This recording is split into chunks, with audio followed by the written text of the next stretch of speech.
راه من اول استعمالكم بالله راه كتشعلوا عرايسات تشكل عندكم في البشره ديالكم كتعز على الكبيدات. كدايرين؟ لاباس عليكم؟ كدايرين مع الصحه؟ ان شاء الله عمركم كامله يكونوا على خير وبخير.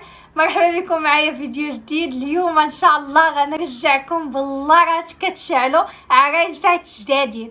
غادي نقدم لكم وصفه رائعه بالنسبه لازاله التجاعيد، ازاله الشوائب، ازاله التسبغات وازاله الكلف، واهم حاجه نتيجه من اول استعمال كتبان لكم من البشره ديالكم تفتح اللون ديالها. كالعاده اللهم صل وسلم على سيدنا محمد وعلى اله واصحابه اجمعين يا رب العالمين. ما تنساوش نتوما تصليو وتسلموا عليه في لي كومونتير، وما تنساوش ديروا واحد اللايك. دابا بغيتكم تخبطوا واحد اللايك نشوف التفاعل ديالكم في اللايكات ديالكم، وعلى بركه الله نشوفوا المكونات وطريقه التحضير، ومن بعد نرجع معكم باش نطبقها على وجهي وتشوفوا النتائج بعينيكم. البنات حاولوا انكم ما تفلتوش هذه الوصفه، راه رائعه، وصفه غزاله ومكونات ديالها كامله غنيه بالنشويات. غنحتاجوا اول مكون اللي هو الرز. من الاحسن البنات يكون الرز الابيض، انا درت اللي متوفر عندي. الرز الابيض فيه نشويات عاليه على الرز الصفر، وغني بزاف بالفيتامينات، وغزال البنات الوجيه ديالكم، كيعطيكم واحد البياض واحد الاشراقه راه ما يمكنش. ومن بعد غادي نحتاجو هنايا زريعه الكتان. زريعه الكتان خطيره بالنسبه للتجاعيد. الناس اللي عندهم تجاعيد في الوجه ديالهم ولا عندهم تكماش راه كتقولي ليه باي باي. مكونات هاد الوصفه راه غنيين، داكشي باش ما بغيتكش تفلتيهم، بغيتك تحيدي العجز وتنوضي تجربي معايا هاد الوصفه. من بعد غادي نحتاجو الشوفان. الشوفان البنات تكون جديده، ويعني طحنوها على يديكم اولا تاخذوها على يديكم، يكون المفعول ديالو غزال. من بعد البنات غادي ناخذوا كاسرونه اللي غادي نحضروا فيها الوصفه. وصفه سهله ماهله، ما كتاخذش منكم بزاف ديال الوقت، وكتبقى لكم الكونتيتي مده ديال اسبوع كامل.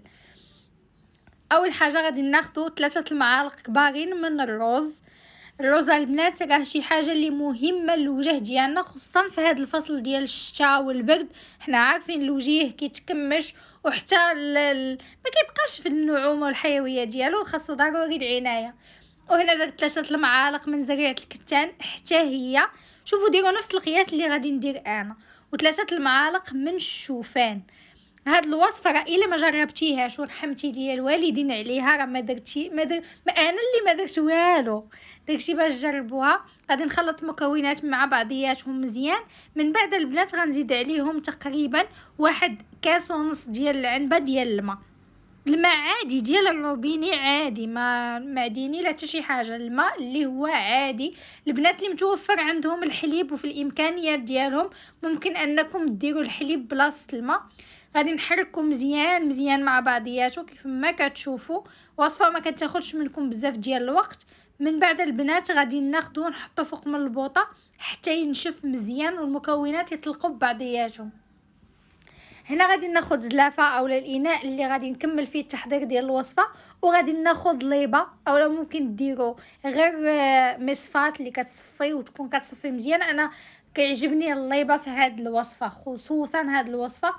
غادي ناخذوا المكونات وغادي نديروهم في الليبه، وغادي نخرجوا هذاك الجيل سواء ديال الرز سواء ديال الشوفان سواء ديال زريعه الكتان.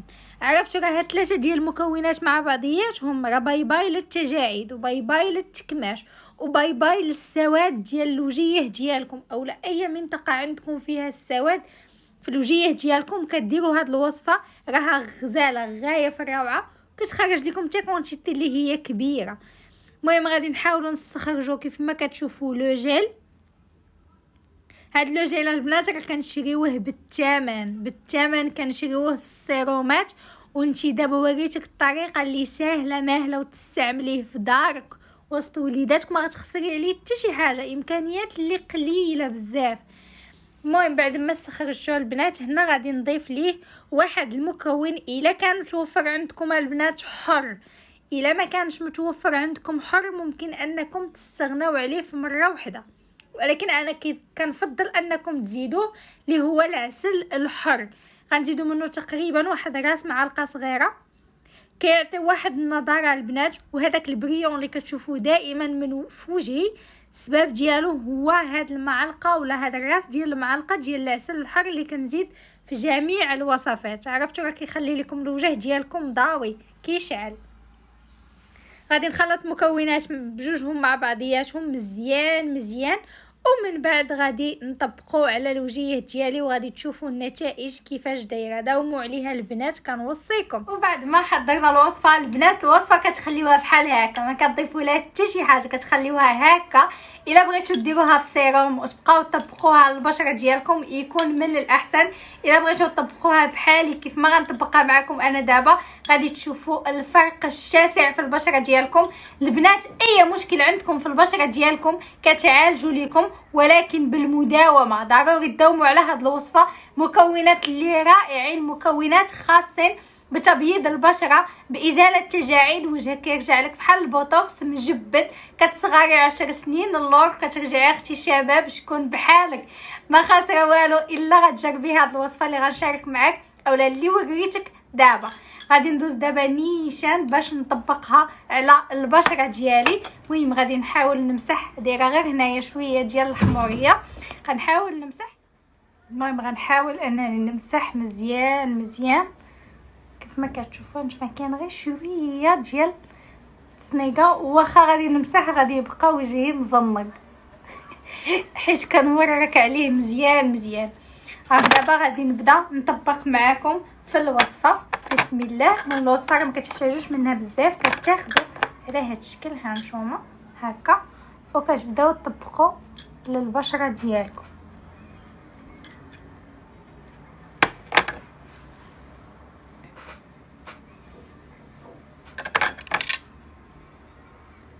بحال هكا البنات. عرفتوا راه كتجبد لكم البشره بواحد الشكل راه ما يمكنش، كتبيض لكم اللون ديال البشره بواحد الشكل راه ما يمكنش.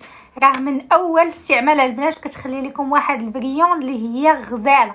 غير جربوا البنات كتستمروا على هذا الشكل كتطبقوا. شوفوا ها نتوما كتاخذوا بحال هكا وكتبداو تطبقوا للبشره ديالكم. كل ما نتوما كتفركوا في الوجه ديالكم على هذا الشكل كل ما هي البشره كتشرب هاد الوصفه، كتعطيكم نتائج اللي هي زوينه كيف ما كتشوفوا هكا. مزيان والفوق البنات ها نتوما راه واخا هكا الفوق مزيان. نحاولوا اننا ندخلوها مزيان.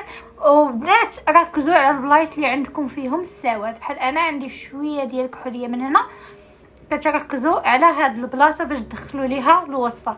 من بعد كتخليوها لمده ديال 15 دقيقه وكتغسلوها وكتلاحظوا الفرق اللي هو شاسع في البشره ديالكم. وصفه رائعه، وصفه ديروها البنات في هذيك اللعيبه ديال السيروم هكا باش كتجيكم سهله انكم تطبقوها. الوصفه كتطبقوها في الصباح وكتطبقوها بالليل ملي تبغيو تنعسوا اولا غير بالليل، راه هي كافيه. كتعطي واحد النتائج اللي هي زوينه بزاف كتجدد لكم الخلايا ديال البشره ديالكم فنه. شوفوا ها نتوما.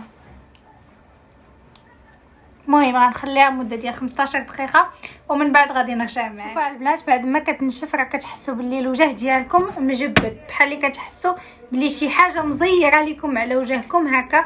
كيتحيدوا جميع التجاعيد اللي عندنا في الوجه ديالنا. المهم كتاخذوا الماء اللي عادي. دائما البنات كيسولوني الماء عادي جدا، الماء عادي ديال الروبيني هو اللي كنغسل به، ما كيكونش سخون ما كيكونش دافي، كيكون عادي جدا. شوفوا ها نتوما البنات، ها نتوما شوفوا اللون ديال ايدي وشوفوا اللون ديال وجهي. عرفتوا البنات كتحسوا بواحد مولاتي الراحه، كتحسوا بالبشره ديالكم باللي ولات نقيه. شوفوا المهم ما ديوش على الكحل، راه هنايا هبط ليا. شوفوا عرفتوا راه واحد النعومه راه ما يمكنش البنات، واحد النعومه. شوفوا البريو ما دايره حتى شي حاجه لوجهي نهائيا. شوفوا عرفتوا راه كترجع لكم الوجيه ديالكم مجبد، الوجيه ديالكم غزال بزاف. غادي ندير ما ورد هكا باش نسدو المسام ديال البشره ديالنا. هاد الورد راه جابتو ليا خالتي، تحياتي لخالتي من هاد الفيديو قالت لي كديري الوصفات وجابتو ليا الموارد اللي هو حر من قلعه مكنونه. هاد الوصفه اولا هاد الكميه اللي بقات لكم ديروها في هذيك القريعه ديال السيروم باش تبقاو تطبقوها تجيكم سهله، اولا ديروها في شي قريعه وكل مره تبقاو تاخذوا منها وتطبقوا الوجيه ديالكم. راه غزاله. شوفوا انا كنعطيكم لي سكري، كنعطيكم الاسرار ديال البشره اللي كتكون مجبده، كتكون ناعمه وكتكون فيها الحيويه وكيكون فيها البريون. واللي سولتو كيقول لكم ما كندير حتى شي حاجه، ولكن راه السر من الوصفات الطبيعيه. داكشي باش تبعوا معايا جميع الوصفات. وانا غنقول لكم خليكم على خير. بسلام عليكم. اي سؤال عندكم بخصوص هذه الوصفه او اقتراحات بالنسبه لوصفات اخرين ما تنساوش تخليوهم ليا في التعاليق، غنشوف التعاليق ديالكم كاملين. وبهذه المناسبه كنقول شكرا بزاف للناس اللي كيخليو ليا كلمات زوينين، كيخليو ليا تعاليق زوينه، كيخليو ليا دعوات اللي هما زوينين. كنقول لكم كنحماق عليكم وحده بوحده ولو انني ما كنشوفكمش، ولكن راه ربي اللي عالم باللي راه غلاوتكم عندي كبيره لواحد الدرجه راه ما يمكنش. يلا خليكم على خير. بسلام عليكم. نتلاقاو ان شاء الله فيديو ديال الخير واحد اخر.